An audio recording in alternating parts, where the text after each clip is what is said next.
Eterno Deus, muito obrigado pelo poder da Tua Palavra, obrigado porque estamos aqui para ouvir, entender e praticar. Pedimos as Suas bênçãos sobre nós, em nome de Jesus, amém. No próximo slide, você poderá ver na sua tela, vou pedir que me ajudem aí em cima, você tem a temática desta manhã. O título da nossa mensagem esta manhã é Uma visão bíblica sobre deficiência. Mas de forma introdutória, tanto vocês, nós que aqui estamos e você que nos acompanha pela internet, seria importante se pudéssemos definir de uma maneira mais clara o que é deficiência.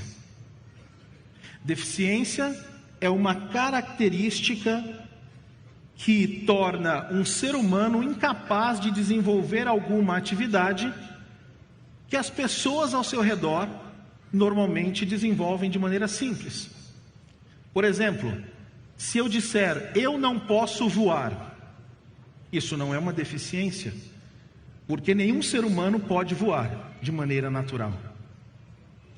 Mas se um ser humano, alguém, não pode simplesmente caminhar, enxergar, ouvir, isso se torna uma deficiência.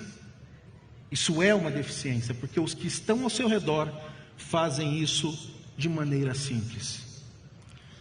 De modo geral, numa visão mais ampla, podemos dizer que os direitos das pessoas com deficiência são respeitados em termos nacionais e em termos internacionais.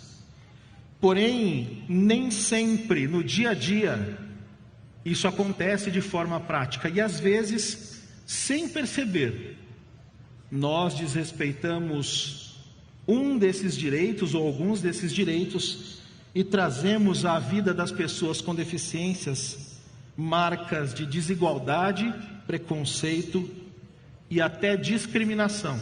E às vezes ainda, mesmo dentro da própria família ou comunidade de fé.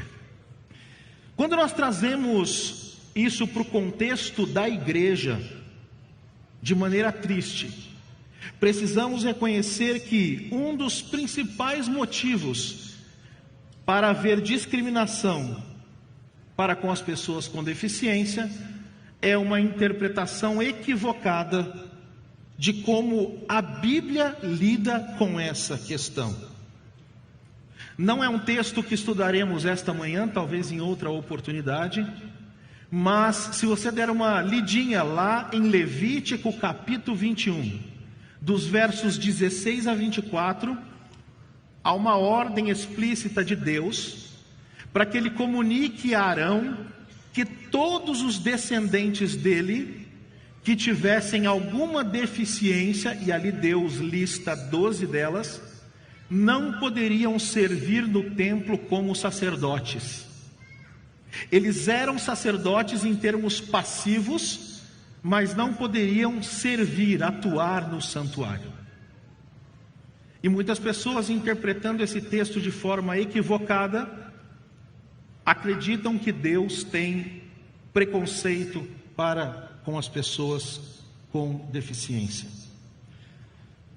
Durante alguns anos eu tive a oportunidade de me debruçar sobre esse texto.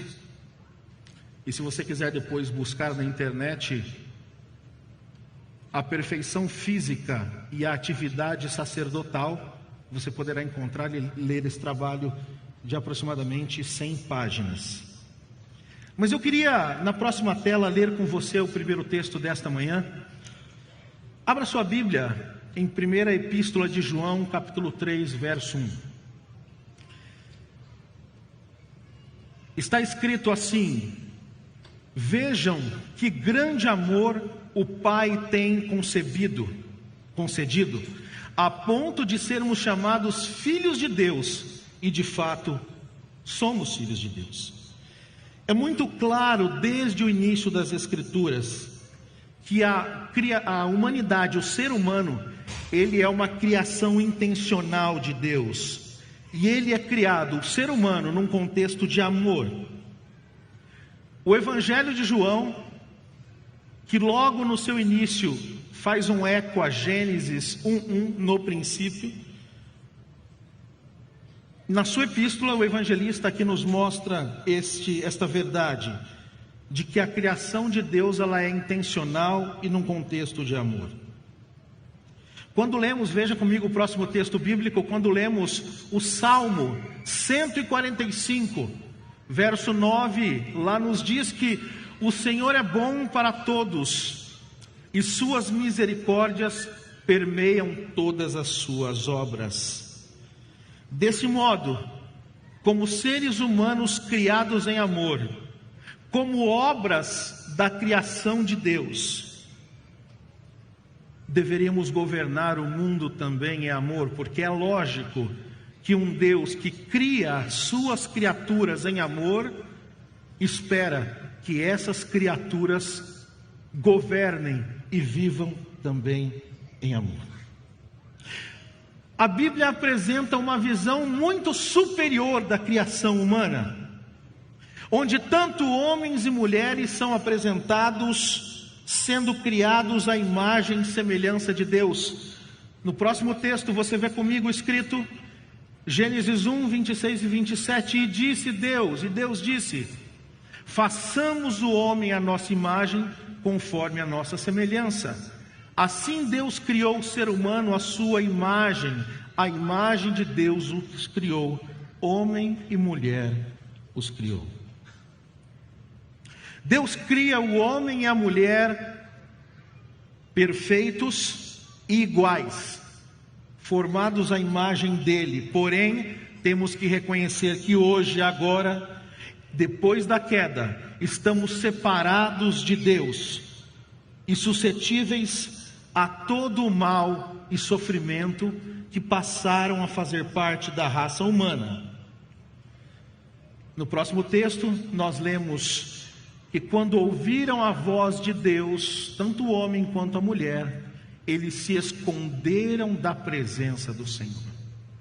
Isaías nos diz que os nossos pecados fizeram separação entre nós e Deus. Algumas versões bíblicas trazem, porque os nossos pecados criaram ou construíram um muro entre nós e Deus. O ser humano, criado por Deus em amor, agora tem medo de Deus. E ao mesmo tempo que a Bíblia tem uma visão muito elevada da humanidade, ela também é muito realista, e ela não faz nenhuma questão de esconder que mal, sofrimento fazem parte agora da nossa realidade. Ela não minimiza a extensão do pecado na vida humana. Nenhum de nós está isento à devastação do pecado. O próximo texto nos diz, lá de Romanos capítulo 5, verso 12, que portanto, assim como por um só homem entrou o pecado no mundo, e pelo pecado veio a morte, assim também a morte passou a toda a humanidade, porque todos nós pecamos. A Bíblia nos apresenta de que o ser humano é criado perfeito, porém com a queda há uma distorção da imagem e semelhança de Deus.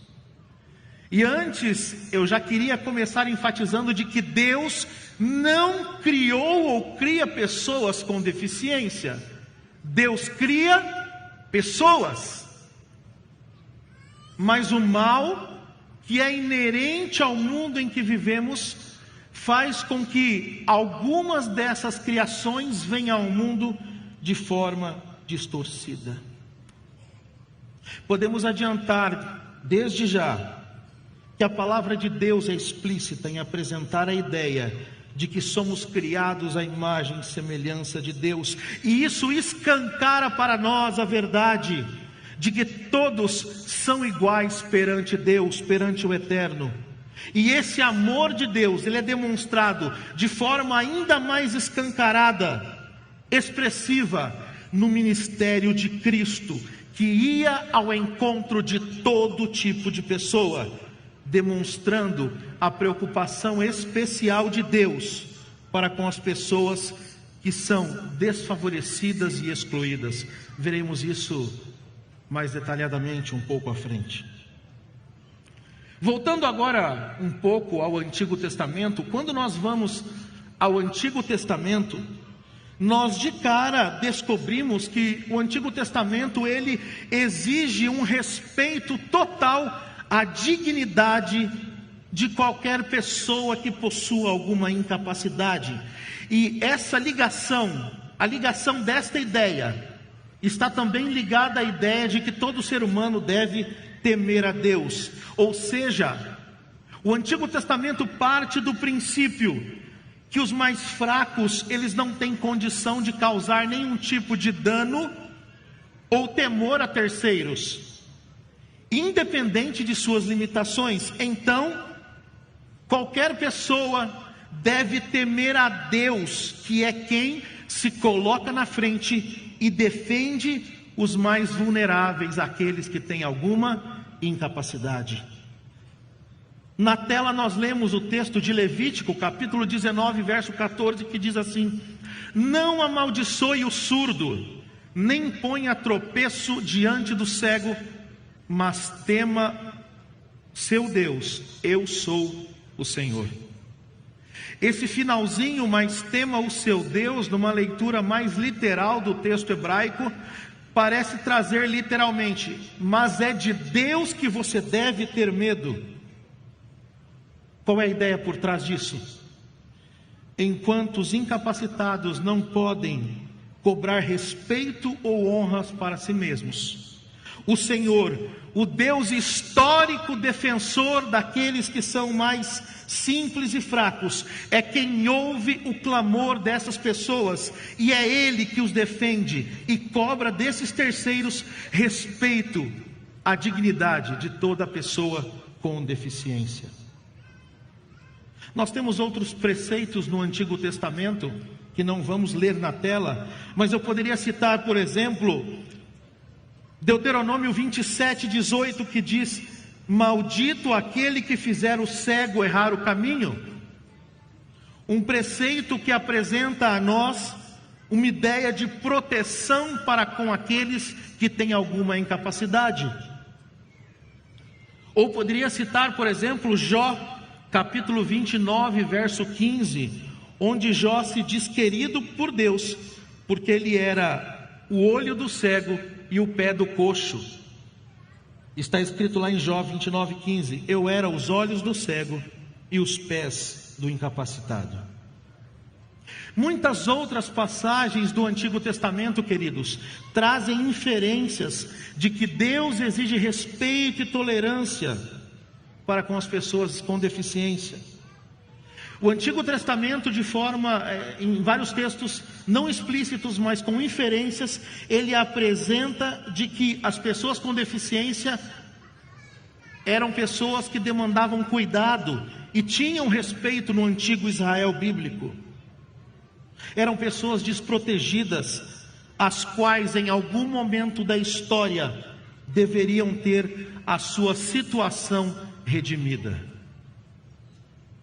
Quando vamos agora para o Novo Testamento, nós temos muitos exemplos de pessoas com deficiência que são retratadas de forma positiva, e de como Deus usou a sua deficiência para o bem da vida dessas pessoas. Por exemplo, a Bíblia apresenta Zaqueu como tendo muito baixa estatura, talvez sofrendo de algum tipo de nanismo, aliás, uma das 12 enfermidades proibidas em Levítico 21, para que um sacerdote atuasse no templo. Zaqueu tinha um histórico de se fazer grande, fraudando as pessoas, roubando, coletando impostos a mais. Jesus o nota, senta-se com ele, come em sua casa, e depois de se sentir amado, Zaqueu se torna um homem bom, honesto e generoso. O apóstolo Paulo fica cego por 3 dias após o encontro com Cristo na estrada para Damasco. E de acordo com o que temos na Bíblia, parece ser muito claro que após esse momento de cegueira, Paulo passa a ter uma deficiência visual parcial. a ponto de não reconhecer o sumo sacerdote, lá em Atos 23:5, onde ele chama de parede esbranquiçada, não reconhecendo que é uma pessoa, e também a ponto de precisar de ajudantes para escrever as suas epístolas, por exemplo, como vemos em Romanos capítulo 16, verso 22. E é interessante que tudo isso ocorre depois que Ananias já havia restaurado a visão de Paulo, ou seja, é bem provável que Paulo passou a não mais enxergar bem. Aliás, é muito possível, vários teólogos vão nesta linha, de que este era o espinho na carne, que ele tanto pediu a Deus que dele tirasse essa deficiência visual. É interessante que no texto que nós temos na tela, isso fica muito descrito. No próximo slide nós vemos que Paulo chega a dizer, vamos ver o próximo? Ele chega a dizer: porque posso dar testemunho de que, se fosse possível, vocês teriam arrancado os próprios olhos para me dar. Falando aqui aos Gálatas, uma referência dessa possível deficiência visual do apóstolo.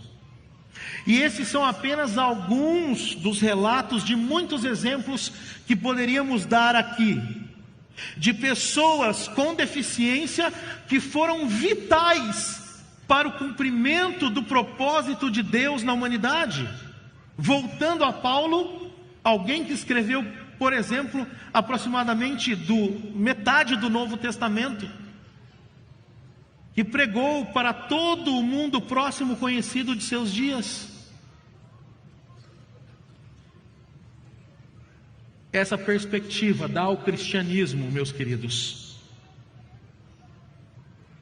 algo que não é encontrado em nenhuma outra religião: a certeza de que alguma incapacidade não é resultado de um castigo divino.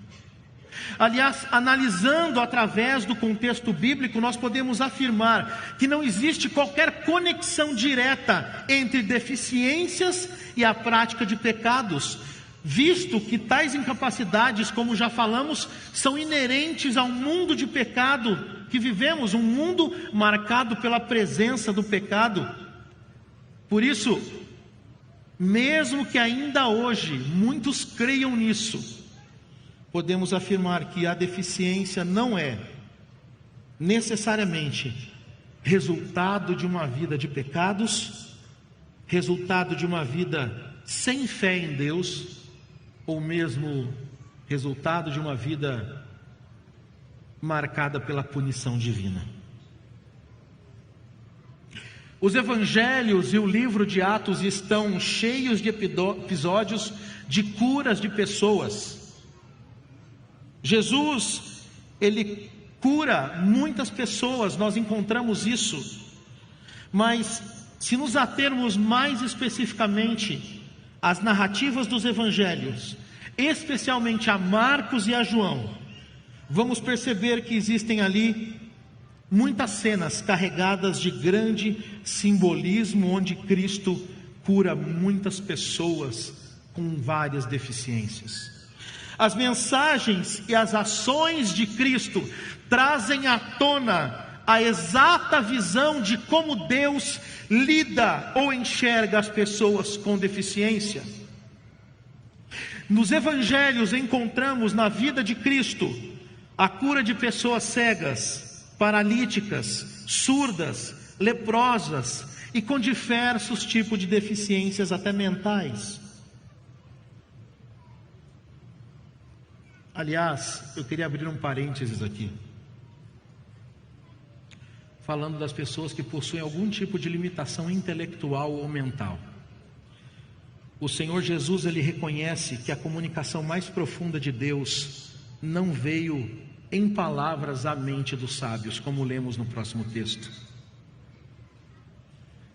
Naquela hora, Jesus exultou no Espírito Santo e exclamou: graças te dou, ó Pai, Senhor do céu e da terra, porque escondeste estas coisas dos sábios e instruídos e as revelastes aos pequeninos. E uma tradução aqui também poderia ser aos infantis, aos imaturos. Sim, ó Pai, porque assim foi do teu agrado. Aquelas pessoas que têm uma pessoa com deficiência intelectual em casa, ou aquelas que trabalham com pessoas com deficiência intelectual, podem observar que essas pessoas, mesmo crianças ou mais adultos com alguma deficiência intelectual cognitiva, frequentemente ouvem a voz de Deus com mais facilidade e mais rapidez do que nós, que somos sábios.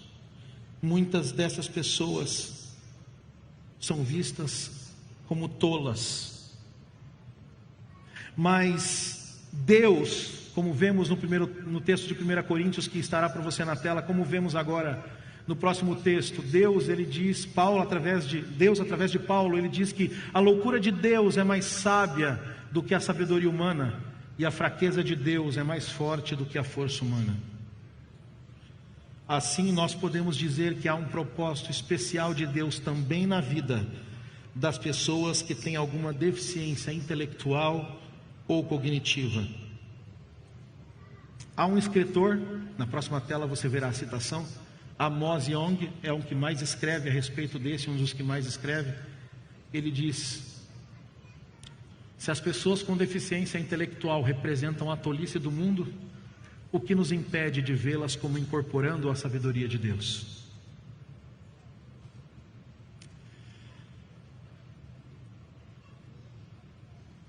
Apesar de milênios de distância, podemos dizer que o desprezo, o preconceito ou a visão de que alguma deficiência está ligada diretamente com pecados, ela ainda é levada em conta hoje em dia. E é interessante que nós encontramos uma grande quantidade de rejeição camuflada por aparência de piedade. Muitos encaram essa temática como se fosse um problema de caridade pública e não uma questão social e também espiritual. Por exemplo, podemos notar em diversos textos bíblicos, principalmente nos evangelhos, fariseus mandando tocar trombetas em praça pública quando distribuíam esmolas para a população mais desamparada. E é interessante, mandavam tocar trombetas quando ajudavam exatamente aqueles a quem eles excluíam no seu dia a dia.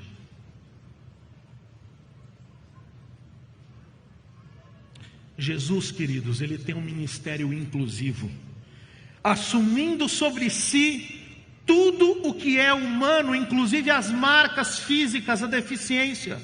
Jesus, ele passa a ter cicatrizes nas mãos, nos pés e no seu lado. E é interessante que mesmo no corpo ressuscitado e aquele corpo que o encontraremos no céu, as marcas permanecerão por toda a eternidade. Quando olhamos para o ministério de Cristo, vemos histórias de como ele curava tantos e tantos. E é interessante que o contexto da época nos mostra, e qualquer semelhança não é coincidência, que qualquer pessoa fora dos padrões ditos normais pela sociedade eram marginalizadas e excluídas. Mas Jesus é visto se preocupando com elas, tratando suas necessidades e mostrando que elas também são dignas de serem tocadas por Ele. Nosso Salvador escolheu mostrar as suas credenciais de Messias por meio de um ministério voltado a pessoas fracas e muitas delas com deficiência. Jesus é aquele que poderia invocar o nome de seu Pai e com um piscar de seus olhos destruir todos os inimigos ao redor, mas em vez disso, Jesus escolhe o caminho da fraqueza. Ao fazer isso, ele se identifica com todos aqueles para quem uma vida com dificuldades não é uma opção, mas um estilo de vida.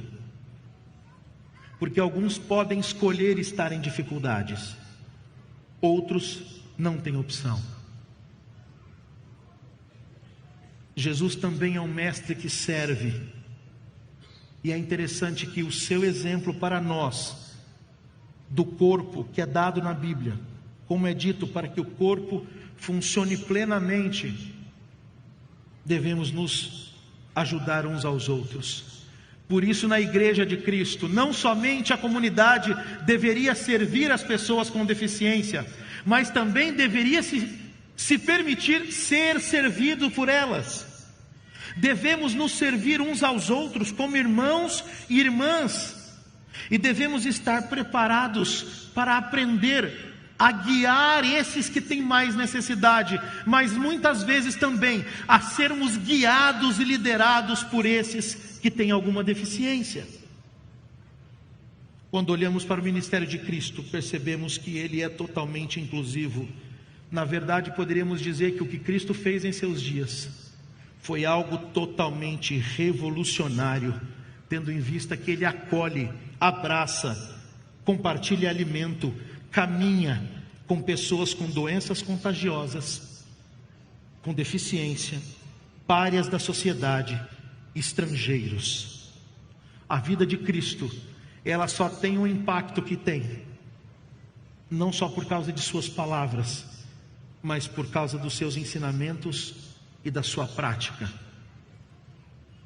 O Sermão da Montanha, Mateus capítulo 5, 6 e 7, é onde Cristo vira o mundo de cabeça para baixo. Ele diz: bem-aventurados aqueles que a sociedade considerava amaldiçoados. Próximo texto, um relato muito interessante também. Volta um, por favor. Pode voltar um. Obrigado. Um texto, um relato interessante que ilustra para nós isso que estamos discutindo até aqui. João capítulo 9, versos de 1 a 3. Enquanto Jesus caminhava, viu um homem cego de nascença. E seus discípulos perguntaram: Mestre, quem pecou para que este homem nascesse cego? Ele ou os pais dele? Jesus respondeu: nem ele pecou, nem os pais dele, mas isso aconteceu para que nele se manifestem as obras de Deus. A sociedade dos dias de Cristo, como eu disse, acreditava que uma pessoa com deficiência assim era porque ele ou seus pais haviam cometido pecado, e Jesus diz que isso não é verdade. Na verdade, Jesus quebra completamente essa mentalidade dos discípulos. Nesta cena, Jesus quebra vários paradigmas. Ele cospe na terra num dia de sábado, quebrando uma das leis que dizia que não poderia se cuspir no chão, porque estaria regando talvez uma planta.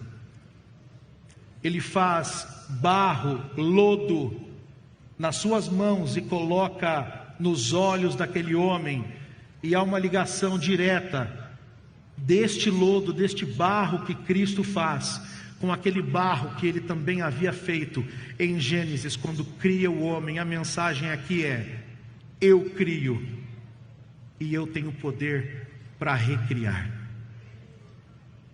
Ele envia o homem ao tanque de Siloé. Siloé significa enviado, e no Antigo Testamento há alguns textos que fazem uma referência ao Messias como sendo o Shiló, o enviado. O homem cego recupera a sua visão, não quando Cristo coloca o lodo, mas só lá no tanque de Siloé. Mas o poder é dado quando ele está frente a frente, mesmo sem ver, com o Siloé encarnado, o enviado.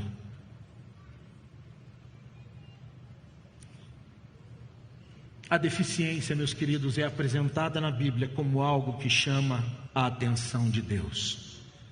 A história deste homem cego de nascença de João, capítulo 9, ou mesmo a história daquele mendigo cego chamado Bartimeu, relatado em Marcos, capítulo 10, dos versos 46 a 52, nos exemplificam essa verdade. A deficiência chama a atenção de Deus, e Deus as usa, como ele mesmo disse: nem ele pecou, nem os pais dele, mas ele tem essa deficiência, porque agora vocês vão ver quem sou eu e as obras que eu posso fazer. Ambos os homens, o cego de João o cego Bartimeu, eram considerados incômodos para a sociedade, mas eles precisam buscar a Cristo. Um deles grita, clama, e quando ele é notado, nós vemos que ele é atendido, curado, ele é amado. E esse é um ponto também explícito que nós encontramos na epístola de Paulo aos Coríntios. Você pode ler depois, lá em 1 Coríntios capítulo 12, dos versos 18 a 26. Essa verdade explícita é afirmada neste texto, onde é dito que Deus dá maior honra e glória exatamente aos que mais dela precisam. Desse modo é possível afirmar que o ministério de cura de Jesus, com muitas pessoas com deficiência, é um ministério que mostra que em nenhuma delas a incapacidade física, visual, auditiva, cognitiva foi uma barreira para que desempenhassem um papel vital na história do povo de Deus. Mas as imagens de pessoas com deficiência na Bíblia não se limitam ao ministério de Cristo. Elas são consideradas em todo o Antigo e Novo Testamento. E talvez a mais famosa delas seja a que está no segundo livro de Samuel, capítulo 9, a história de Mefibosete. Você pode ler depois que Mefibosete, filho de Jonatas, neto de Saul, segundo Samuel capítulo 4, nos relata que numa fuga, a sua cuidadora derruba ele no chão e ele se torna incapaz de andar normalmente, limitado fisicamente. Quando nós vamos para 2 Samuel capítulo 9, nós vemos no relato de 1 a 13, como disse, Mefibosete era filho de Jonatas, neto de Saul, incapacitado por um acidente quando criança. Quando Davi se torna rei, ele pergunta para um servo da casa de Saul se há algum descendente de Jonatas para que ele possa cumprir a sua promessa de bondade. O servo então relata que há um, Mefibosete. Mefibosete é trazido à presença de Davi. E é interessante que quando Mefibosete é trazido à presença de Davi, leia depois, 2 Samuel 9, de 1 a 13. Quando ele chega à presença do rei, o rei não destaca a sua deficiência, pelo contrário, o texto bíblico nos diz que Davi faz duas coisas, e aqui nos chama a atenção. Era comum que na presença de um rei, alguém se prostrasse diante dele, uma autoridade. O texto nos diz que Davi, ele se prostra diante de Mefibosete. Mas não só isso. O texto diz que ele também se inclina. Nós percebemos claramente uma intenção de Davi ao se abaixar para falar olhos nos olhos, na altura daquele que talvez não conseguisse ficar em pé. Davi se inclina, se prostra. E no coração de Mefibosete, quem era ele? Nada, ninguém, a ponto dele dizer assim: Senhor meu rei, o que posso eu fazer para o Senhor? Eu sou apenas um cão morto. O relato nos diz que Davi dá uma ordem. Davi manda que todas as terras que estavam na posse dele, mas que eram de Saul, fossem dadas a Mefibosete. Davi pede para que o servo de Saul, que o texto bíblico diz que tinha 15 filhos e 20 servos, 35 pessoas, todas elas agora iriam servir a Mefibosete. Aquele que se considerava apenas um cão morto, na presença do rei, ele recebe a herança de Saul e ele recebe algumas dezenas de servos. Na presença de Mefibosete, Davi não faz nada de diferente, não trata de diferente. Davi faz por Mefibosete o mesmo que faria por qualquer um dos filhos de Jonatas, entre aspas, perfeito. Davi, mais do que isso, ele traz Mefibosete à sua presença e diz: a partir de hoje, você come na minha mesa. O tratamento que Davi dá aqui a Mefibosete é o mesmo que seria dado a um poderoso guerreiro que venceu uma batalha. Essa história nos traz uma metáfora poderosa de como o reino de Deus ele é igual para todas as pessoas, com e sem deficiência. Esta história é uma metáfora poderosa de como Deus ele lida com essa questão. Aqui, Mefibosete representa todas as pessoas com deficiência. Davi representa o próprio Deus. Mas entre Davi e Mefibosete, a Ziba, o servo de Saul, e mais 35 da sua família, que agora irão servir a Mefibosete. Se Davi representa a Deus, Mefibosete representa as pessoas com deficiência, podemos dizer que Ziba e os seus 35 representam a comunidade que deve ajudar, a servir, a levantar, a cuidar dessas pessoas. Na verdade, nós aprendemos que no reino de Deus, pessoas com e sem deficiência, todas se sentam juntas na mesma mesa. Paulo fala em 1 Coríntios 12 que a igreja é o corpo. E apesar de que sejamos diferentes uns dos outros, não há ninguém sem mérito e sem valor no reino de Deus. Fomos todos criados para um fim, todos temos um valor a oferecer. Somos chamados a não ter preconceitos e dar a todas as pessoas com deficiência e sem deficiência as mesmas oportunidades de desempenhar o seu papel na igreja, desenvolver os seus dons e os seus talentos. Nós somos a igreja de Deus, e ainda que apresentemos desculpas, necessitamos uns dos outros. É fato que um cego não pode guiar uma outra pessoa dentro da igreja, e o surdo não pode interpretar,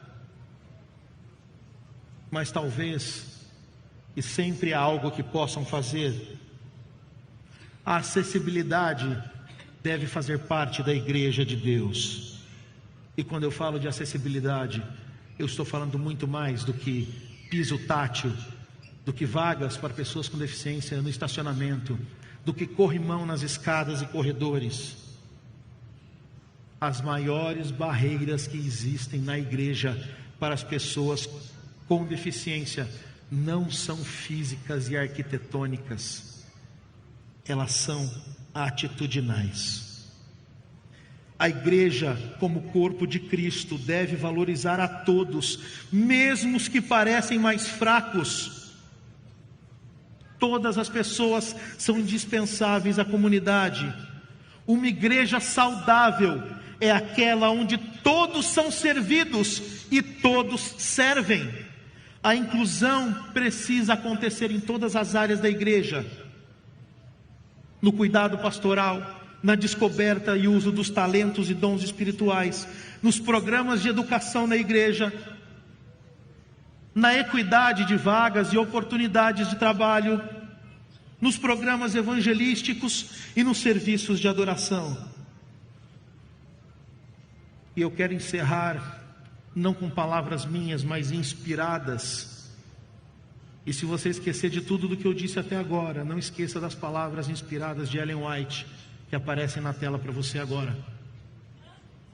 Eu vi que está na providência de Deus que as viúvas e órfãos, os cegos e surdos, os coxos e pessoas afligidas de diferentes maneiras foram colocadas em íntima relação cristã com sua igreja. Isto visa provar o seu povo e desenvolver-lhe o verdadeiro caráter. E ela continua: Anjos de Deus estão observando para ver como tratamos essas pessoas que necessitam de nossa simpatia, amor e desinteressada benevolência. Este é o teste de Deus para o nosso caráter. Se temos a verdadeira religião da Bíblia, haveremos de sentir, ser um débito de amor, bondade e interesse para com Cristo, com fervor de seus irmãos. E ela finaliza: e não podemos fazer menos do que mostrar nossa gratidão por seu imensurável amor para conosco, quando éramos nós ainda pecadores, indignos de sua graça, manifestando profundo interesse e amor altruístico pelos que são nossos irmãos menos afortunados do que nós. Eu queria finalizar você dizendo que, de modo geral, não existe ninguém nesta igreja que não seja uma pessoa com deficiência, porque a maior de todas as debilidades é o pecado que um dia entrou no mundo. E talvez nós tenhamos defeitos que não sejam físicos e visíveis, mas que estão no nosso coração e fazem tão mal para si e para os outros, do que se como tiveste uma deficiência. O meu desejo, a minha oração é que você e eu sejamos honestos, coerentes e tratemos todos com igualdade. E lembre-se, quanto maior a sua posição na igreja ou fora dela, maior é a sua e a minha responsabilidade nesse quesito. Não se esqueça, como foi falado pela professora Hilda, quando Cristo voltar, sentaremos todos à mesma mesa, porque todos seremos restaurados e todos, aí sim, nos tornaremos perfeitos, assim como Ele o é. Que Deus te abençoe. Vamos orar? Eterno, muito obrigado pelo poder da Tua palavra. Obrigado pelo Seu cuidado conosco. Por favor, Senhor, nos ajude a enxergar a importância de tratar todos com igualdade.